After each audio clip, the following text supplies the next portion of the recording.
I'm Sarah, a 28-year-old company employee. I've been working in sales since joining the company, but recently I transferred to the HR department. Now I work under a seasoned male boss handling recruitment. I've come to realize that recruiting people is truly challenging. No matter how many tests or interviews we conduct, it's difficult to see through a person's nature, and we can't really know if someone is truly a good fit until we actually work with them. However, my boss, having a long career, is adept at discerning people. In fact, he hasn't reportedly made any hiring mistakes in recent years, and the individuals he selects seem to thrive and contribute significantly to the company's success. But, about a year after I joined the HR department, something shocking happened that even seasoned HR professionals like my boss had never encountered before. One job applicant who came for an interview made incredibly offensive remarks. Interestingly, this applicant was likely a student from T University, which is renowned as one of the most prestigious and well-known universities in the United States. I worked for a small-scale company where about half of the employees were high school graduates and the other half were college graduates. Therefore, I never expected someone from T University to apply, and I eagerly awaited the interview day to see what kind of student they would be. However, while I was excited, I also felt a bit intimidated by their prestigious academic background, and honestly, I was anxious. The news of a job applicant from T University stirred up a buzz within the company. Yet, my boss remained calm and composed as always. He didn't show any particular excitement or anxiety, and he was calmly preparing for the interview. Watching my boss behave like that, I truly respected him even more. On the day of the interview, George from T University arrived at the company, and as I had imagined, he looked like a capable young man. He had a good posture, had a nice smile and dressed smartly in a suit. As the interview began, he answered every question clearly without hesitation. He occasionally showed thoughtful gestures, but he never became nervous or spoke in a quiet voice, and remained confident throughout the interview. As a recruitment officer, I was most curious about why someone with a prestigious education like George chose to apply for a position at a relatively unknown small to medium-sized enterprise rather than a large corporation. He explained passionately that he saw potential in our company and wanted to contribute to its growth and development. I felt delighted that our company was chosen by a student from T University. Before the interview even finished, I was convinced that he would be hired. Not only was his educational background impressive, but his responses were also perfect. He's undoubtedly smart, and he would certainly be a good influence on the company. However, what happened next shocked me. After the interview ended and George left, my boss surprisingly said, "We're not hiring him." "What? Not hiring him?" I exclaimed in disbelief, as I naturally assumed he would be hired. He graduated from T University. He's an excellent applicant, so why not hire him? This is an opportunity not to be missed. Considering there are many other companies in our industry, a student from T University should have opportunities to aim for larger-scale companies with higher salaries. However, he chose our company and expressed that it was his first choice. Moreover, there were no issues during the interview, so why did my boss easily decide not to hire him? However, the boss then asked me, "Didn't you realize his true color?" "Huh? His true color?" I was completely puzzled and taken aback. "I've been in recruitment for many years, but I've never encountered such an outrageous job applicant before." He gave me a wry smile. Then he showed me something. It was George's resume. However, I still had a puzzled expression on my face. His resume was meticulously written in neat handwriting, detailing his educational background up to entering T University. It included qualifications, skills, and a motivation for applying for this job, all filled out impeccably. Therefore, I couldn't understand at all what the issue with his resume could possibly be. However, he said, It's not about what's written. It's the photo. Then I finally realized. George, who came for the interview and who in the resume's photo clearly had different hairstyles. In the photo, his hair was neatly cut short, but when we interviewed him, it was slightly longer, reaching down to his ears. Still, I couldn't quite understand my boss's decision. Certainly, I had noticed his slightly longer hair when I first saw him, but I didn't think it was something so unsightly as to reject him. However, when I later heard the reason for his rejection from my boss, I was on the verge of screaming in disbelief. And I came to realize that I still lacked the ability to judge people. The truth is, he had a shocking secret. Throughout the interview, I thought I was observing him closely. Yet, I completely failed to notice anything, and as someone responsible for hiring, I feel ashamed. Feeling disappointed, I notified him of the rejection via email. However, I quickly switched gears and prepared for the next candidate's interview. Fortunately, there were many other job seekers who expressed interest in joining our company. So I decided to forget about George and refocus on hiring a good candidate next time. Little did I or my boss anticipate the unbelievable chaos that awaited us afterward. A few days after George's interview, when I just left the company for an errand, a young man suddenly called out to me near the entrance. I turned around in surprise, only to find that it was George himself. I felt I had to say something, but I was at a loss for words and started to feel flustered. It was because I was feeling awkward, as I had just informed him that we rejected him, and I never expected to see him again. The fact that he appeared before me unexpectedly, without any prior notice, coming all the way to the company, gave me an unsettling feeling. What should I do? Just greet him briefly and leave? As I was thinking like that, he spoke up. I need to talk to you, the recruitment managers. Judging from his expression, it was obvious he was angry. Surely, he had something to say about his recent interview. As expected, he said, I'm not satisfied with being rejected in the interview. Furthermore, George confronted me. I can't believe you would reject someone like me with a high academic background and outstanding qualifications. I want to know the reason for my rejection. I'm sorry, but we cannot disclose our selection criteria. I responded politely, but George suddenly became furious.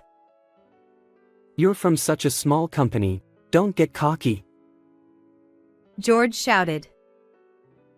And you hiring managers are probably just high school graduates or from small-time universities, right?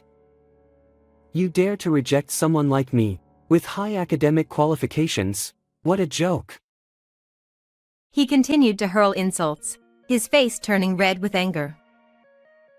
I was initially stunned and stood there in shock, but gradually, a feeling of anger started to rise within me. There's nothing wrong with asking for the reason for a rejection. However, in his case, his behavior clearly warranted the rejection. Despite this, he insulted the company, calling it small-time, and belittled the people working there, which was absolutely unacceptable. I resolved to teach this arrogant man, whose only asset was his academic background, a lesson. Well then, prepare yourself. I won't hold back anymore. George's gentlemanly demeanor from the interview had completely gone, and now he continued to verbally abuse me. I felt like shouting back at him immediately. Please wait a moment. I will fetch someone senior to speak with you." In a calm voice, I told him that, then took out my phone from my bag and called my boss, who was in a meeting inside the company.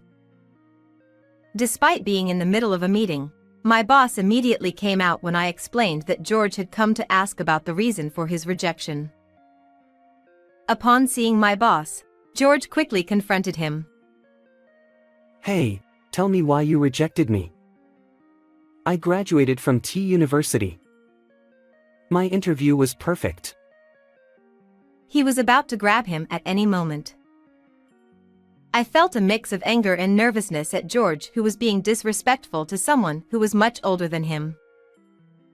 However, my boss remained calm as ever. He looked at George and calmly said, Did you think you could deceive me? Ha! George widened his eyes. My boss continued calmly. Your interview was indeed nearly perfect. But that wasn't truly your ability, was it? Well, that's... Suddenly, George fell silent. It turns out that his flawless responses during the interview were not his own. He had received instructions from an external source on how to answer. The reason behind this is as follows. The first thing that caught the attention of my boss was George's unusually long hair. It was completely different from his photo on the resume, which raised suspicions that there must be a reason for this discrepancy. Consequently, my boss began to observe him closely. Then, when George casually touched his hair, my boss noticed something. Surprisingly, he was wearing small wireless earphones during the interview. Although it's common to see young people wearing earphones all day in public, it's unthinkable to listen to music during a job interview. Additionally, my boss had noticed another suspicious detail about him. He took too long to respond to our questions. My boss found it unnatural why he pondered each question so deeply. To me, it looked like he was earnestly searching for words. Upon noticing the earphone, my boss watched him more carefully and found that he had a smartphone in his suit pocket. Normally, during an interview, a smartphone should be kept in a bag, not in a pocket. This confirmed my boss's suspicions. George had been using his smartphone to record the interview in real time and receiving instructions from someone outside on how to respond. I couldn't have imagined that someone who seemed so capable would resort to such tactics. However, my boss had already seen through his deception early on. Certainly, looking back, his behavior during the interview was a bit unnatural. But he must have been confident he wouldn't get caught. He tried to pass the interview, which is the serious process of assessing suitable candidates for the company by using an underhanded way. Realizing that my boss had seen through everything, George turned pale and trembled. My boss confronted him sternly. Why did someone as talented as you, a graduate of T University, decide to cheat? Is there any proof that I cheated? He shouted, trembling.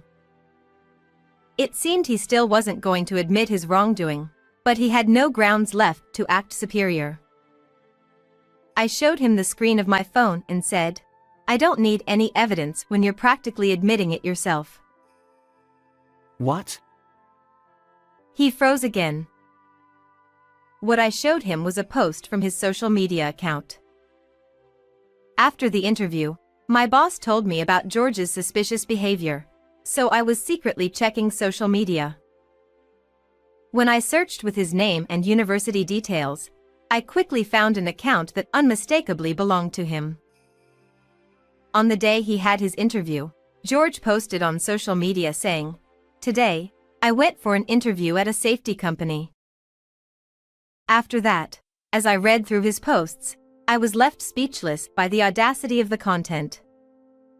While calling our company a safety was disrespectful enough, he boldly admitted, detailing how he did it, on that site, saying I was wearing earphones so it was easy. From what I gathered by reading his past posts, it seems that while he excelled in academics, he struggled significantly with speaking in front of people. However, interviews are unavoidable when it comes to getting a job. Then, instead of making an effort to overcome his weakness himself, he came up with the idea of paying a friend who was good at interviews to give him real-time instructions. His friend likely took it casually, like a part-time job. He tried to pass the interview by some sort of impersonation. Moreover, he specifically mentioned our company's name and slandered, saying things like, "It's a mediocre company, but I applied as a safety, and the interviewer looked dumb," and so on. In his past posts, there were numerous offensive remarks that called into question his character, revealing that he has a rather despicable nature. He likely posted about his cheating as if it were a heroic tale. Perhaps he underestimated the risk, believing he wouldn't get caught if he didn't use his real name. Faced with the evidence, George stood in stunned silence for a moment. I don't care if you found some random posts online. But he tried to act tough. Your company is just for insurance anyway. I'm a student from T University. I'll definitely get an offer from a major company. He continued to glare at my boss and me arrogantly. Unfortunately, you might not get an offer from anywhere. However, I responded with a dismissive laugh. What? What did you say?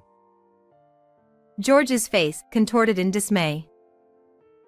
I've already informed the university about this incident. Well, someone like you, who can't even get through an interview without cheating, probably won't get hired anywhere. What? George muttered in despair. If the university found out everything, even if he had an offer, it would likely be revoked. I feel sorry for him, as confident as he was, but we didn't want to let him cause any more damage in the industry. After I revealed the decisive facts to him, he finally seemed to give up. George slumped his shoulders and walked away dejectedly. Afterwards, I heard George was reportedly rejected by the major company he applied to as his first choice, as well as by several other companies. Our informing his university about his misconduct likely played a role, but I believe that other companies' HR departments also checked his posts on social media. No matter how impressive one's academic credentials are, if their character is severely lacking, no company would want to hire them. As a result, George, having become a job seeker again after these events, seems to have started looking for part-time jobs just to get by. Because he had relied on cheating all this time and had never properly attended interviews, he couldn't even pass job interviews for part-time work. Consequently, it seems he has become a highly educated jobless man, having a miserable life. Meanwhile, his friend who assisted him in cheating also faced consequences. Although this friend had already secured a job offer at a certain company, the impersonation was uncovered, leading to the offer being rescinded. I heard he was now reluctantly working part-time to make ends meet. Both of them brought this upon themselves, but they are still young and presumably talented. I hope they reflect deeply on their actions and bounce back from this experience. And as for me, I got manipulated by a really dishonest job applicant this time, but afterward, I was able to successfully hire a student who demonstrated both excellent skills and character. It's truly rewarding to see the employees I've hired thriving in their roles. While it might take some time for me to develop the ability to assess people like my boss does, I'm determined to continue giving my best in this fulfilling job.